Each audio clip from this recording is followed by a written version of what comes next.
Class 11 semester 1-এর student যারা আছো, আজকে তোমাদের পলিটিক্যাল সায়েন্সের তৃতীয় অধ্যায় যেটা আছে নাগরিকতা বা সিটিজেনশিপ, তার ওপর একটু আলোচনা করছি। পুরোটা আজকে হবে না, নেক্সট ক্লাসে বাকিটা হয়তো কমপ্লিট করে দেবো। দেখো, প্রথমেই এই যে নাগরিক নাগরিক শব্দটা কোথা থেকে এসেছে। ফার্স্ট এমসিকিউ এই প্রশ্নটাই দিলাম এই চ্যাপ্টার থেকে। নাগরিক শব্দটির উৎপত্তি হয়েছিল গ্রিসে। তাহলে এই কথার অর্থ কি না, এই কথার অর্থ হচ্ছে, দেখো কথাটার মধ্যেই রয়েছে নাগরিক, কথাটার মধ্যে নগর রয়েছে, তাহলে নগরে অধিবাসী বা নগরে যারা বসবাস করে তাদেরকেই নাগরিক বলা হয়।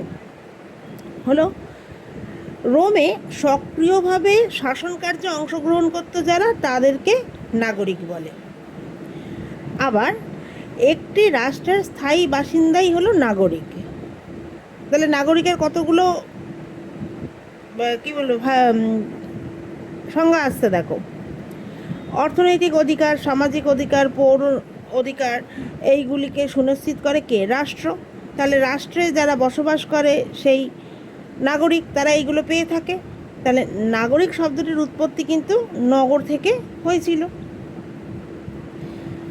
এইবার দেখো, নাগরিক সম্পর্কে প্রাচীন ধারণা দিয়েছিল অ্যারিস্টটল। তোমাদের গত ক্লাসে আমি বলেছি, যেখানে রাষ্ট্রের বৈশিষ্ট্য ছিল যে পুরনো বা প্রাচীন রাষ্ট্রের চিন্তাভাবনা হচ্ছে অ্যারিস্টটল, এবং আধুনিক রাষ্ট্রের চিন্তাভাবনা মতাদর্শ যার, সে হচ্ছে ম্যাকিয়াভেলি। এই দুটো প্রশ্ন কিন্তু ভীষণ ভীষণ ভীষণ গুরুত্বপূর্ণ। ঠিক আছে, তাহলে এখানে কি বলছে যে প্রাচীন যে তোমার নাগরিকতার যে ধারণা, সেটা দিয়েছিলেন অ্যারিস্টটল। প্রাচীন গ্রিস ও রোমের জনসমাজের সর্বনিম্ন স্তরে অবস্থানকারী এবং সর্বপ্রকার নাগরিক অধিকার থেকে বঞ্চিত ছিল যে সকল মানুষ, তাদের বলা হতো দাস। আমরা দেখেছি দাস প্রথা, আবারও দেখব পরবর্তী অধ্যায়ে মনে হয় আছে এটা।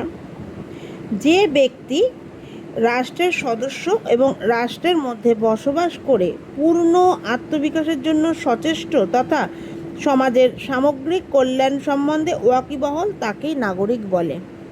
এই কথাটা কে বলেছেন? শ্রীনিবাস শাস্ত্রী। এরকম প্রশ্ন আসতে পারে, ধরো এই টোটাল কথাটা বলে যে কথাটি কে বলেছেন, জাবোদা, মিলার, রুশো, শ্রীনিবাস শাস্ত্রী। তো শ্রীনিবাস শাস্ত্রীটা অবভিয়াসলি হবে।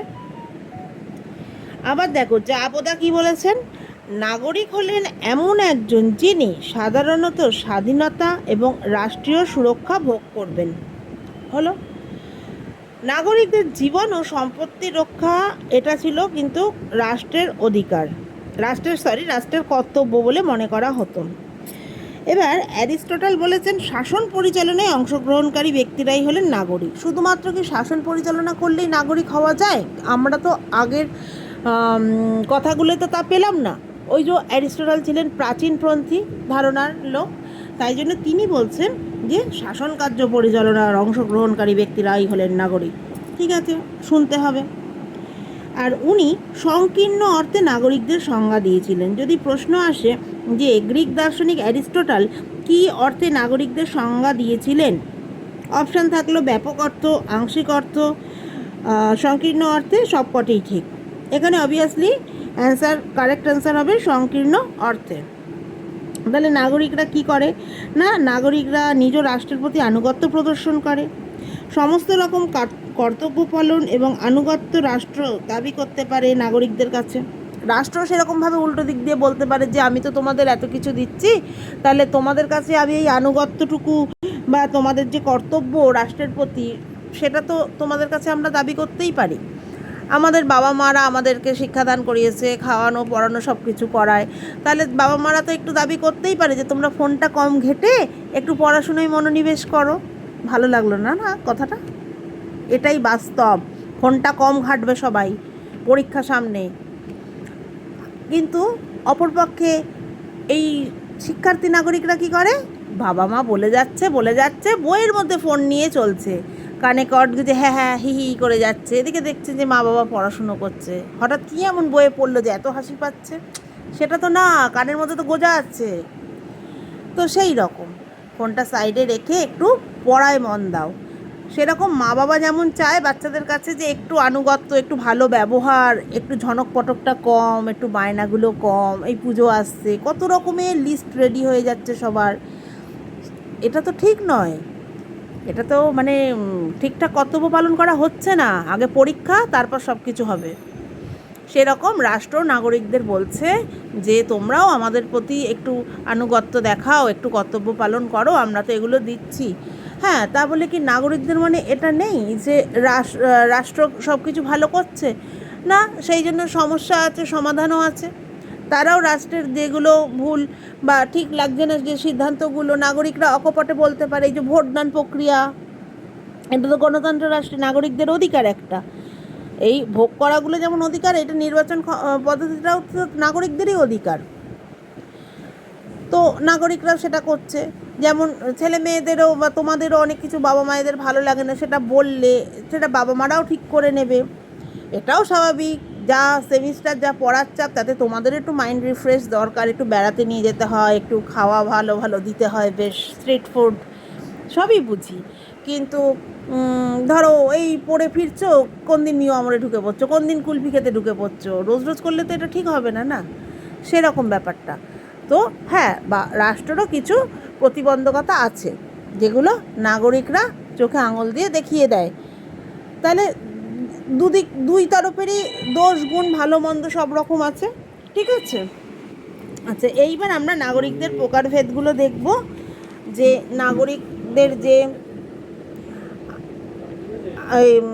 মানে তোমার যে কী বলবো, জন্মসূত্রে নাগরিকতা বা বৈদেশিক নাগরিকতা, এইগুলো জন্মসূত্রে নাগরিকতা অর্জনের পদ্ধতি সবচেয়ে ছিল যেটা জাস সলি হিসেবে, এই হিসেবে এটা আরেকটু পরে আমরা আসছি এই কথাগুলোয়।